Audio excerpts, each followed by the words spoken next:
और 3 बजे की 23 ब्रेकिंग में पहली बड़ी खबर आपको बता दें। करीब 2.5 घंटे की पूछताछ के बाद सोनिया गांधी से ईडी दफ्तर से बाहर वो निकल गई हैं। भारी गहमा गहमी के बीच करीब 12 बजे सोनिया गांधी ईडी दफ्तर पहुंची थी। नेशनल हेराल्ड केस मामले में ईडी सोनिया गांधी से पूछताछ कर रही है। सूत्रों के हवाले से खबर है कि ईडी ने सोनिया गांधी से पहला सवाल उनकी तबीयत के बारे में पूछा। ईडी दफ्तर जाने के समय सोनिया गांधी के साथ राहुल प्रियंका भी मौजूद रहे। भारी संख्या में कांग्रेस नेता और कार्यकर्ता भी वहां पर मौजूद रहे। और 3 बजे की दूसरी बड़ी ब्रेकिंग न्यूज आपको बता दें। ईडी की कार्रवाई के विरोध में कांग्रेस कार्यकर्ता देश भर में विरोध प्रदर्शन कर रहे हैं। कांग्रेस कार्यकर्ता सड़कों पर उतरकर ईडी के खिलाफ जमकर नारेबाजी कर रहे हैं। दिल्ली में भारी विरोध के बीच कांग्रेस कार्यकर्ताओं पर वाटर कैनन का इस्तेमाल किया गया है। कार्यकर्ताओं ने पुतले भी फूके हैं। कार्यकर्ताओं को रोकने के लिए कई जगहों पर बैरिकेडिंग तोड़ने की कोशिश की गई है। पटना से लेकर जयपुर और रायपुर तक कांग्रेस कार्यकर्ताओं ने ईडी दफ्तर के सामने विरोध प्रदर्शन किया है। दिल्ली में प्रदर्शन को लेकर दिल्ली पुलिस हाई अलर्ट पर है। कांग्रेस के मुख्यालय के आसपास सुरक्षा चाक चौबंद कर दी गई है और बैरिकेड्स भी लगा दिए गए हैं। और अगली ब्रेकिंग न्यूज आपको बता दें। ईडी के खिलाफ विरोध प्रदर्शन कर रहे पार्टी के वरिष्ठ नेता शशि थरूर, सीएम अशोक गहलोत, सचिन पायलट सहित कई कांग्रेस कार्यकर्ताओं को दिल्ली पुलिस ने हिरासत में ले लिया है। वही हरीश रावत ने कहा कि सोनिया गांधी की उम्र 70 साल से अधिक है। ईडी से उन्हें घर आकर पूछताछ करनी चाहिए थी। शशि थरूर बोले, ईडी का जो गलत इस्तेमाल हो रहा है वो जगजाहिर है, कोई नई बात नहीं है। 3 बजे की अगली बड़ी खबर आपको बता दें। विपक्ष की ओर से राष्ट्रपति पद के उम्मीदवार यशवंत सिन्हा ने ईडी को घेरा है। यशवंत सिन्हा ने कहा कि ईडी जिस तरह से नेताओं को परेशान कर रही है वो बिल्कुल गलत है। यशवंत सिन्हा बोले, ईडी के अधिकारियों को सवाल पूछने के लिए सोनिया गांधी के घर जाना चाहिए था। 3 बजे की 5वीं बिग ब्रेकिंग न्यूज आपको बता दें। सीएम अशोक गहलोत ने नेशनल हेराल्ड केस को लेकर ईडी के सामने सोनिया गांधी की पेशी को लेकर केंद्र सरकार पर निशाना साधा है। कहा, विपक्ष को चुप कराने की साजिश हो रही है। सोनिया गांधी ने पूरे देश का दिल जीत लिया है। सोनिया गांधी ने प्रधानमंत्री पद छोड़ा था। उनके परिवार में इंदिरा गांधी की शहादत हुई थी। कांग्रेस प्रवक्ता पवन खेड़ा ने कहा कि नरेंद्र मोदी और अमित शाह का लगातार ये लोग एजेंसी से गठबंधन बनाए हुए हैं और कांग्रेस को रोकने की साजिश हो रही है। और 3 बजे की अगली बड़ी खबर। नेशनल हेराल्ड केस में सोनिया गांधी की पेशी से पहले बीजेपी नेता रविशंकर प्रसाद ने भी अपना बयान दिया है। सोनिया गांधी से ईडी की पूछताछ को लेकर कांग्रेस पार्टी सत्याग्रह करने वाली है, लेकिन यह सत्याग्रह नहीं है, यह कहा है देश और देश के कानून और देश की संस्थाओं के खिलाफ यह दुराग्रह है। सोनिया गांधी और राहुल गांधी इस मामले में बेल पर हैं। इन पर धोखाधड़ी का भी आरोप है। तो 3 बजे की अगली ब्रेकिंग न्यूज आपको बता दें। देश के 15वें राष्ट्रपति के चुनाव के लिए वोटों की गिनती जारी है।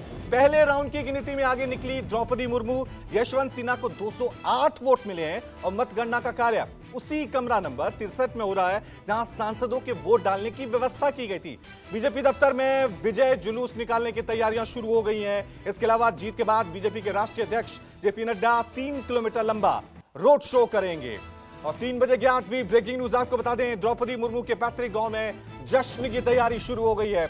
ओडिशा के रायरंगपुर में मिठाइयां बांटी जा रही हैं। रायरंगपुर में लड्डू बनना शुरू हो गए हैं। इतना ही नहीं, जीत के बाद विजय जुलूस भी निकालने की तैयारियां हो रही हैं।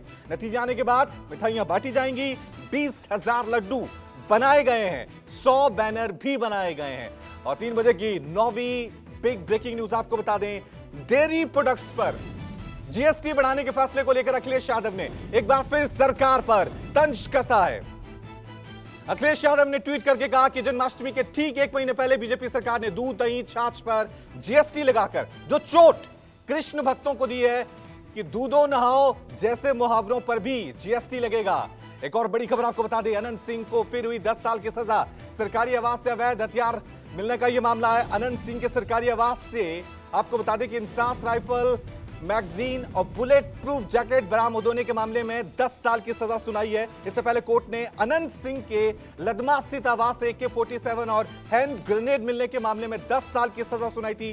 कोर्ट द्वारा 10 साल की सजा सुनाए जाने के बाद बिहार विधानसभा ने उनकी विधायकी रद्द कर दी थी। और 3 बजे की 11वीं ब्रेकिंग न्यूज आपको बता दें। जम्मू कश्मीर के बारामूला में बादल फटने से तबाही मची है। बादल फटने के बाद अचानक आए सैलाब की वजह से कई लोग फंसे हैं। पानी के तेज बहाव की वजह से कई रिहायशी घरों, स्कूलों को काफी नुकसान पहुंचा है। फसलों और पेड़ों को भी बहुत नुकसान होने की खबर है। एक और बड़ी खबर आपको बता दें, जम्मू में जान जोखिम में डाल स्कूल जाते बच्चों की तस्वीरें कैमरे में कैद हुई है। बाढ़ के चलते स्थानीय नाले उफान पर हैं, बच्चे उफान पार करके स्कूल पहुंच रहे हैं। डोडा प्रशासन ने बारिश को लेकर अलर्ट जारी किया है, कहा कि इलाके में बाढ़ और लैंडस्लाइड हो सकता है, लोग ध्यान से बाहर निकलें। अगली ब्रेकिंग न्यूज आपको बता दें, उत्तराखंड में बाढ़ बारिश लैंडस्लाइड की वजह से जनजीवन पूरी तरह से अस्त व्यस्त है। उत्तराखंड के चमोली के पास बादल फटने से नुकसान की भी खबर है। बादल फटने से आई बाढ़ की वजह से हेमकुंड जाने वाला मार्ग पूरी तरह से बंद कर दिया गया है। एसडीआरएफ की टीम मौके पर राहत बचाव कार्य कर रही है। और 3 बजे की 14वीं ब्रेकिंग न्यूज आपको बता दें, उत्तराखंड में बारिश आफत बनकर टूट रही है। भारी बारिश की वजह से जोशीमठ में फूलों की घाटी में बनी एक पुलिया टूट गई है। पुलिया टूट जाने की वजह से करीब 140 पर्यटक रास्ते में ही फंस गए हैं। जोशीमठ में सैलाब में फंसे लोगों को सुरक्षित निकाल लिया गया है। उत्तराखंड में कई जगहों पर लगातार बारिश से भूस्खलन की भी खबर है। कई मार्ग यातायात के लिए रोक दिए गए हैं। एक और बड़ी खबर आपको बता दें, ग्वालियर से आ रही है। ग्वालियर में भारी बारिश की चेतावनी। भिंड की सिंध नदी में अचानक आई बाढ़ में खनन करने गए डंप पर फंस गए हैं। सिंध नदी में 1 दर्जन से ज्यादा रेत का अवैध उत्खनन करते ट्रक डंपर नदी में फंस गए। कुछ ट्रक चालक पानी में फंसे रहे तो कुछ ने भागकर अपनी जान बचाई है। एक और बड़ी खबर आपको बता दें, महाराष्ट्र के नासिक से सामने आई दिल दिलाने वाली तस्वीरें। नासिक के आदिवासी बाहुल्य इलाके भेगू सावरपाड़ा में पानी के बीच रास्ता पार करते नजर आए बच्चे। जान जोखिम में डालते हुए बच्चों को हर दिन ऐसे ही रास्ता पार करना पड़ता है। इलाके के कई लोग कई सालों से पुल बनाने की सरकार से मांग भी कर रहे हैं। बिहार में बिजली गिरने से बड़ा हादसा हुआ है। ये बड़ी खबर हम आपको बता रहे हैं। 5 लोगों की मौत हो गई है। सिवान, समस्तीपुर, गया, सारण, खगड़िया में कई लोगों की मौत हो गई है। मुख्यमंत्री नीतीश कुमार ने वज्रपात से हुई मौतों पर काफी दुख जताया है और सभी मृतकों के परिवार वालों को आपदा विभाग की तरफ से मुआवजा देने का निर्देश भी दे दिया है।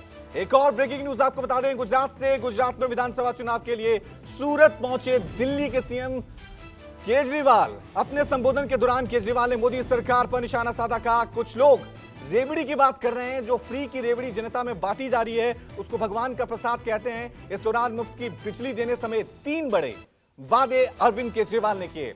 एक और बड़ी खबर, भारत पाकिस्तान सीमा से पकड़े गए आतंकी रिजवान से सुरक्षा एजेंसियों की पूछताछ लगातार जारी है। पाक आतंकी रिजवान तहरीरे लब्बे से प्रभावित था। तहरीरे लब्बे वही संगठन है जिसने इमरान सरकार को घेरने का काम किया था और कई लोगों की पाक में हत्या का साजिश रची थी। प्लान के तहत नुपुर शर्मा की हत्या करना चाहता था रिजवान।